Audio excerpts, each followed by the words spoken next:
ইসলামী ছাত্র শিবির বাংলাদেশে ছাত্র অঙ্গনে শিক্ষা প্রতিষ্ঠানে আল্লাহর এক নিয়ামত, আলহামদুলিল্লাহ বলেন। এই নিয়ামতের কাছে, ইসলামের কাছে আসতে না পারে সেজন্য বলা হয় মৌলবাদ আর সন্ত্রাস। শিবিরের কাছে আসতে না পারে সেই জন্য বলা হয় এরা হাত কাটে আর রক কাটে। আমি বলি এই কথাটা হলো একটা চালাকি কথা। হাত কাটা গলা কাটা এইটা সহজ না পেটের মধ্যে ছুরি মারা বা গুলি করে মারা সহজ? কোনটা সহজ? তো হাত কাটা আর গলা কাটা গুলি বলে কেন? হাত কাটতে কাটা কত বড় মুসিবত, তারে 4-5 জনের ঠেসে ধরা লাগবে। তাছাড়া কেউ কি বলবে যে আসছেন যখন আপনি হাতটা কাটিয়ে দিয়ে যান, এরকম বলবে কেউ? 4-5 জনের ঠেসা ধরবে, মুখের মধ্যে গামছা ভরবে, তারপরে হাত কাটবে বা রক কাটবে, পায়ের রক হাতের রক এভাবে কাটবে। এত ঝুঁকি নিতে যাবে কেন? ছুরিটা, যে ছুরিটা দিয়ে হাতটা কাটবে ওই ছুরিটা পেটের মধ্যে মুখের মধ্যে ঢুকাই দিলেই তো সারলো। এটা বলে কেন? এই সহজ কাজটা করে না, রক কাটে গলা কাটে কেন বলে? এই কথাটা বলে প্যানিক সৃষ্টি করতে চায়।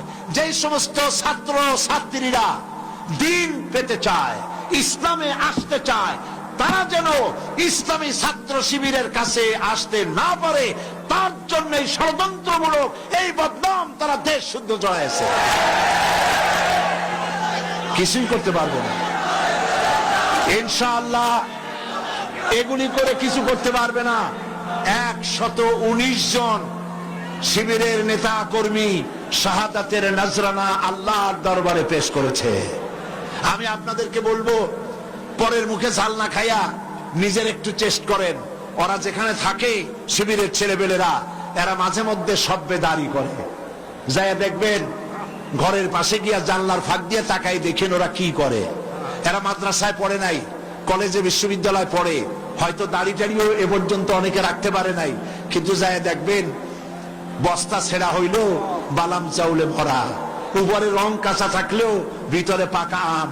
ভিতরে যাই দেখবেন রাতের বেলায় যখন তারা সব্বেদারি করে, তাহাজ্জুদের নামাজ পড়ে, সাহাবায়ে কেরামদের জীবনী আলোচনা করে আর মুনাজাত করে, সারা রাত কিভাবে ওরা কান্দে একটু তাকায় দেখে। এই চোখের বাণী তারা আল্লাহর জন্য দেয়, দিন প্রতিষ্ঠার জন্য কাজ করে।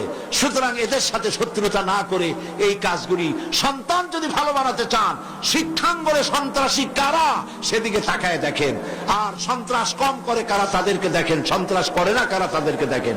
এই জন্য সন্তান যদি ভালো বানাতে চান ছেলেদেরকে, তাহলে এই লাইনে দেন। মেয়েদেরকে যদি ভালো বানাতে চান এই পরিবেশে ছাত্রী সংস্থার সাথে দিয়ে দেন। আল্লাহ পাক আপনার মেয়েকে ভালো পথে রাখবেন, ছেলেকেও ভালো পথে রাখবেন। আল্লাহ যেন তৌফিক দান করেন, বলেন আমিন। প্রিয় ভাইয়েরা, আমি আর লম্বা করব না, যেহেতু লক্ষ লক্ষ মানুষ এসেছেন, প্রায় 3-4 কিলোমিটার জুড়ে মাহফিলে লক্ষ লক্ষ নারী পুরুষ বসে আছেন। বেশি রাত করে ছাড়লে আপনাদের যেতে কষ্ট হবে, সেজন্য আমি আর লম্বা করতে চাই না। আমার শেষ কথা হচ্ছে এই যে আমরা যেন ইসলামের রাস্তায় থাকতে পারি, সেজন্য আমাদেরকে সংগঠনভুক্ত হতে হবে। লা ইসলামা ইল্লা বিল জামাত, সংগঠন ছাড়া ইসলাম চলতে পারে না বলেছেন হযরত ওমর রাদিয়াল্লাহু তাআলা আনহু। সেই জন্য একদিন তাফসীর শুনলে হবে না, 5 দিন তাফসীর শুনলে হবে না, তাফসীর পড়তে হবে। কি কি তাফসীর পড়বেন একটু পরে বলছি। আমি সকল ভাইদেরকে অনুরোধ করব, আপনারা কোরআন শরীফ পড়ুন, হাদিস শরীফ পড়ুন। এই যে দেখেন বিশাল বই মেলা বসেছে, এই বইয়ের দোকানগুলিতে তাফসীর এসেছে। তাফসীরুল কোরআন বিশ্বজোড়া শ্রেষ্ঠ তাফসীর, আলহামদুলিল্লাহ বলেন। অনেক তাফসীর আছে, মারিফুল কোরআন, তাদাব্বুরুল কোরআন, তাফসীর আশ-শাফি, তাফসীর রুহুল মাআনি, বহুত তাফসীর আছে। যেই তাফসীরটা পড়লে পরে জীবনকে, ইসলামী আন্দোলনকে বোঝা যায়, ইসলামী আন্দোলন অনুযায়ী চলা যায়, তার নাম হলো তাফহিমুল কোরআন। নাম কি বলেন? সেই তাফহিমুল কোরআন এখানে পাওয়া যাবে। আর একজন শহীদের লেখা তাফসীর, সৈয়দ কুতুব শহীদ রাহমাতুল্লাহ আলাইহি, আল্লাহ তাকে জান্নাতুল ফেরদাউস নসিব করুন, সবাই বলেন আমিন। ফি জিলালিল কোরআন তার তাফসীরের নাম। ফি জিলালিল কোরআন বর্তমান বিশ্বের অন্যতম শ্রেষ্ঠ তাফসীর, দোকানগুলিতে পাওয়া যাবে। তাফসীর খরিদ করুন, পড়াশোনা করুন, ইসলামকে জানুন, কোরআনকে জানুন, হাদিসকে জানুন এবং দিন নিজের জীবনকে সমৃদ্ধ করুন। আমরা মুনাজাতের দিকে এগিয়ে যাচ্ছি। মুনাজাতের জন্য যত মানুষ যিনি যেখানে দাঁড়িয়ে আছেন সব এক মুহূর্তের মধ্যে বসে পড়বে। সুসংবাদ আপনাদের জন্য, আজকের তাফসীরুল কোরআন মাহফিলে 14 জন পুরুষ, 5 জন মহিলা, মোট 19 জন ইসলাম কবুল করার জন্য এসেছেন।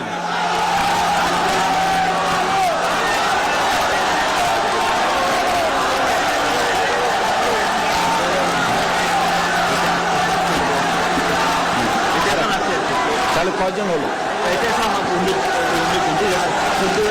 আপনারা আজকে মাইকটা সেটটা খুব খারাপ হয়েছে, আপনারা মেহরবানি করে বসুন।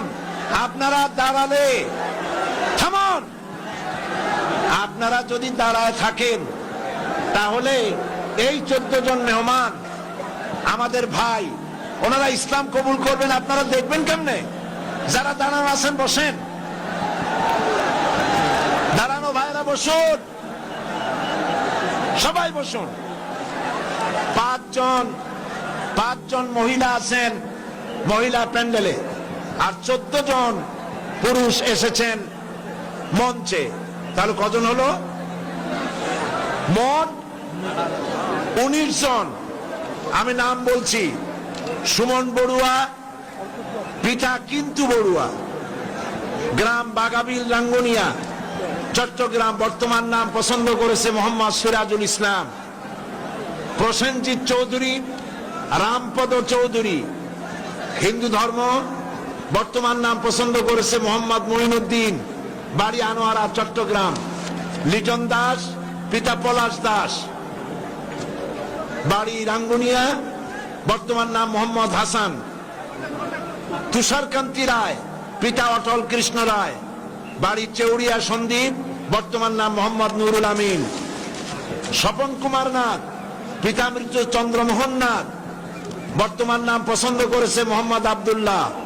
রতন চন্দ্র দত্ত, মৃত ধীরেন্দ্র চন্দ্র দত্ত, বাড়ি ঈশ্বরগঞ্জ, ময়মনসিংহ, বর্তমান নাম পছন্দ করেছে মোহাম্মদ আসলাম উদ্দিন। তপন চন্দ্র শীল, পিতা শীতল চন্দ্র শীল, উত্তর আলমপুর, দাগন ভুইয়া, বর্তমান নাম পছন্দ করেছে মোহাম্মদ জাহিদুল ইসলাম। পরিমল বড়ুয়া, পিতা দয়াময় বড়ুয়া, পশ্চিম শিলক রাঙ্গুনিয়া, বর্তমান নাম আহমদ মুসা। নারায়ণ চন্দ্র দে, পিতা প্রেমানন্দ দে, বাড়ি খোরশকোল, কক্সবাজার, বর্তমান নাম মোহাম্মদ শহীদুল ইসলাম। উত্তম দাস, পিতা দিলীপ কুমার দাস, বাড়ি কদুরখিল, বর্তমান নাম মোহাম্মদ সাইফুল্লাহ মানসুর। রামকৃষ্ণ রাজীব চন্দ্র দাস, পিতা রামকৃষ্ণ সবুজ চন্দ্র দাস, বাড়ি কচুয়া, বর্তমান নাম মোহাম্মদ মেহেদি হাসান। লিটন বড়ুয়া, মৃত সুধীর রঞ্জন বড়ুয়া, বাড়ি চাট্রাপটিয়া, বর্তমান নাম মোহাম্মদ সিরাজুল ইসলাম। লক্ষ্মী বিশ্বাস, পিতা দুলাল বিশ্বাস, বাড়ি হলো রাউজান, বর্তমান নাম জান্নাতুল ফেরদাউস। পুতুল রানী সরকার, পিতা সুনীল সরকার, বাড়ি আখাউড়া, বর্তমান নাম জান্নাতুল নাঈম। কৃষ্ণ বণিক, পিতা জগদীশ বণিক, বাড়ি রাউল ফতেপুর নবীনগর, বর্তমান নাম মোহাম্মদ নুরুল ইসলাম। মহিলা প্যান্ডেলে আছেন, এরা সপরিবারে ইসলাম কবুল করতেছেন। মণি বণিক, পিতা কৃষ্ণ বণিক, বাড়ি রাউল ফতেপুর নবীনগর, বর্তমান নাম জান্নাতুল ফেরদাউস। নমিতা বণিক, কৃষ্ণ বণিক, আর বাড়ি হলো বাউল ফতেপুর নবীনগর, বর্তমান নাম পছন্দ করেছে রাবিয়া খাতুন। মুক্তা বণিক, পিতা কৃষ্ণ বণিক, রাউল ফতেপুর নবীনগর, বর্তমান নাম পছন্দ করেছে মোসাম্মদ ফাতেমা বেগম। সুমন দত্ত, পিতা কালীশঙ্কর দত্ত, গ্রাম সিংড়া, থানা আনোয়ারা, চট্টগ্রাম, বর্তমান নাম পছন্দ করেছে জসিমউদ্দিন। এই 14 জন আমার পাশে, আর 5 জন মহিলা প্যান্ডেলে। মহিলা প্যান্ডেলে যে 5 জন আছেন, আপনারা আমার সাথে উচ্চারণ করবেন। এ মাইকে যা শুনতে পান আপনারা উচ্চারণ করুন, আর আপনারা আমার কাছে আসেন, হাত দেন, কাছে, সব কাছে আসেন।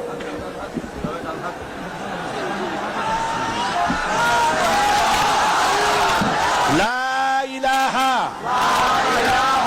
ইল্লাল্লাহু মুহাম্মাদুর রাসূলুল্লাহ। আল্লাহ ছাড়া কোনো ইলাহ নাই, মাবুদ নাই, মুহাম্মদ সাল্লাল্লাহু আলাইহি ওয়াসাল্লাম আল্লাহর রাসূল। আশহাদু আন লা ইলাহা ইল্লাল্লাহু ওয়াহদাহু লা শারীকা লাহু ওয়া আশহাদু আন্না মুহাম্মাদান আবদুহু ওয়া রাসূলুহু।